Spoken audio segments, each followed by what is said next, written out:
2026, buat sebagian orang ini cuma angka, tapi buat gue, ini kayak garis baru yang akhirnya gue tarik. Karena jujur aja, beberapa tahun ke belakang gue capek banget hidup sambil ngorbanin diri sendiri. Bukan karena gue orang baik, tapi karena gue takut. Takut dibilang egois, takut ditinggal, dan takut nggak dianggap. Dan tanpa sadar, gue menjadikan self-sacrifice sebagai identitas. Gue dulu bangga banget bisa bilang, gue nggak apa-apa. Gue bangga bisa ngalah, bisa nurunin ego, bisa ngertiin semua orang. Tapi yang gue lupa, gak ada yang benar-benar ngertiin gue. Dan yang lebih parah, gue sendiri gak ngertiin diri gue. Gue pikir, selama orang lain nyaman, itu cukup. Ternyata enggak.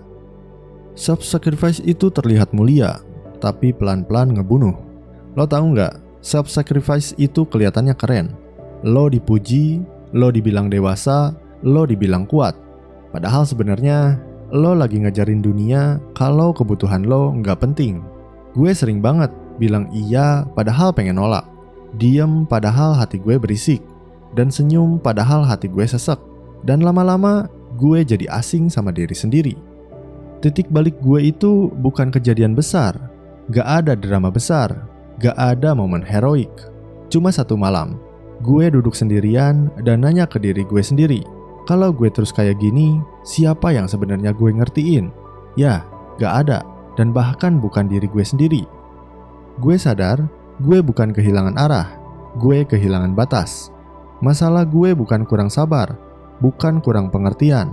Masalah gue gak bikin batasan. Gue ngerasa bersalah tiap nolak. Gue takut tiap ngomong jujur. Gue mikir, kalau gue berubah, orang-orang bakal pergi. Tapi lo tahu apa yang lebih parah? Ternyata gue lah yang pergi ninggalin diri gue sendiri. Self-respect itu bukan jadi jahat. Ini penting banget. Self-respect bukan berarti lo jadi dingin, lo jadi cuek, dan lo berhenti peduli. Self-respect itu lo berhenti ninggalin diri lo sendiri. Lo tetap baik, tapi lo juga jujur. Lo tetap peduli, tapi lo nggak maksa. Belajar bilang enggak itu awalnya menakutkan. Pertama kali gue nolak sesuatu yang nggak gue sanggupin, gue ngerasa bersalah. Jantung gue deg-degan, pikiran gue gak beraturan. Tapi semuanya baik-baik aja. Orang-orang yang beneran peduli tetap di situ. Dan yang pergi, mungkin mereka nggak pernah peduli sama gue, cuma sama apa yang bisa gue kasih. Buat gue 2026 bukan tentang ambisi gila-gilaan. Bukan tentang jadi versi yang paling produktif, jadi yang paling sukses, atau jadi yang paling sibuk. 2026 buat gue adalah tahun dimana gue gak ninggalin diri gue sendiri. Tahun dimana perasaan gue valid, capek gue dihargai, dan batasan gue dihormati. Gue capek jadi orang yang selalu bilang gak apa-apa kok, karena ternyata gak apa-apa itu sering bohong. Sekarang gue lebih milih jujur. Gue lagi gak sanggup. Gue butuh waktu. Gue butuh istirahat. Dan itu bukan kelemahan. Self-respect itu dimulai dari percakapan kecil sama diri sendiri. Bukan dari afirmasi besar, bukan dari konten motivasi. Tapi dari hal-hal kecil kayak lo dengerin badan lo, ngakuin kalau lo lagi capek, dan berhenti maksa diri demi validasi. Gue belajar, kalau gue terus ngorbanin diri gue, gak ada versi bahagia yang bisa tumbuh. Lo gak egois karena milih diri lo sendiri. Lo egois kalau lo nyakitin orang lain demi keuntungan lo. Tapi lo bukan egois kalau lo berhenti nyakitin diri sendiri demi kenyamanan lo.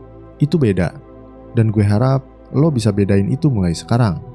2026 bukan tentang berubah jadi orang lain, tapi tentang balik jadi diri sendiri tanpa rasa bersalah.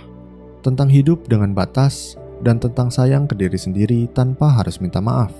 Kalau selama ini lo hidup dengan ngorbanin diri, mungkin 2026 adalah waktu yang tepat buat berhenti.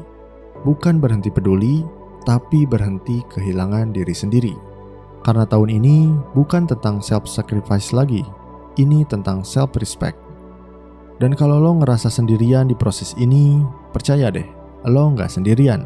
Gue juga lagi belajar. Like dan subscribe biar kita bisa terus tumbuh bareng. See you.